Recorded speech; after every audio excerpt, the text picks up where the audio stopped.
Дары-дармек жана медициналык жабдуулар менен камсыздандыруу департаменти Кыргызстанга келип жаткан бардык дары-дармектерге жана медициналык жабдуулардын сапатына көз салып турат. Департаменттин жетекчисинин орун басары Нурдин Кагаздиев буларга токтолду.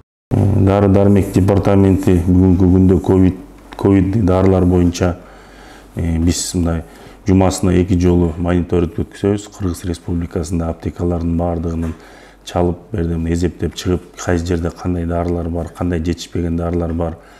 Азыркы убакта Бишкек шаары, Чуйская область боюнча эң основном азыр коронавирус ошо Бишкек шаары менен Чүйдөн чыгып атпайбы? Ошон үчүн биз баягы мониторинг кылганда басымды ошо 2 областка жасап кылып атабыз да. Бирок кылганда азыркы убакта ковидный дарылардын бардыгы эле биз мониторинг кылып бүттүгү жетиштүү эле да. Бизде былтыр 579 токтом чыккан. По-моему 2019 чыккан биздечи. Бул дарыларды баасын жөнүнгө салуу деген токтом. Бирок ал токтомду кичине былтыр эми баягы ал ишке ашыралы деп былтыр ашыралы деп атканда коронавирус башталып калган да. Анан коронавирус башталып калып баягы дары дефицит болуп калбасын деп ал кичине токтоп калган. Бирок ошондой болсо дагы ал 579 биздин токтом мындай орусча айтканда кичине доработкага муктаж болуп калган да. Ошону азыр биздикилер доработка кылып өкмөттө жатат. Өкмөттөн токтом менен бекер менен эле сразу биз могу Кыргыз Республикасында болгон дары-дармектердин 56 наименованиясын 56 наименованиясын бул жанагы жизненно важный деп коет, ошодон алынган. Бул жизненно важныйдан 56 болот.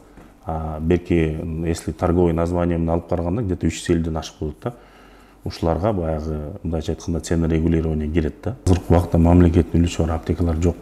Бизде бүт эле 100% жеке частный болуп кеткен да, жеке ишкерлерчи.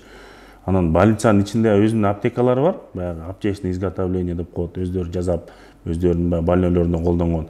Больницанын ичиндеги эле аптекалар баягы больницанын өзүнүн аптекалары болот. Ошолор эле мамлекеттик болбосо, а так мындай жок. Көчөдө саткан аптекалардын бардыгы 100% бул частный, жеке ишкерлердики да.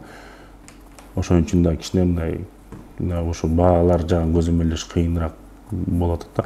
Анан ушу баалар боюнча айта кетсем, бизге өткөндө былтыр протокольный поручение да келген. Ошо протокольный поручение негизинде иштегенбиз бизчи. Иштеп чыгып коронавирус убагында аптекаларды кыдырып баасын көтөрбөгүлө деп, аны деле жумасына 1 жолу, 2 жолу финансовый полиция, налоговый инспекция чыгып кылып аттык да. Быйыл да анан былтыр ушу пандемия убагында финансовый полиция бизге бир 7 материалда жиберген да. Алар 7 материалды алып, биз 7 кишиге штраф салганбыз. Азыр биздин биринчи эле көйгөйүбүз бул цифровизация. Президентибиз айтпадыбы, бүттүгүн цифровизация өткөзөбүз деп. Ошону азыр основной басымды цифровизацияга жазып атабыз. Департаменттин лабораториясы медициналык акыркы технологиялар менен жабдылган жана тажрыйба алуу адистер эмгектенишет. Прибордун аталышы газожидкостный хроматограф деп аталат. Бул прибордун негизги максаты дары-дармектердеги заттардын ошо бар экенин аныктай турган, ошо сапаттуу мүнөзүн көрсөтүп, андан кийин канча санда кармалат, канча количество бар, ошону аныктаганга мүмкүндүк берет. Жана башка дагы ошо дарыда кандай кошулма заттар бар болсо, аларды дагы канча санда кармалат, ошолорду анализдегенге мүмкүнчүлүк бар бул жерде.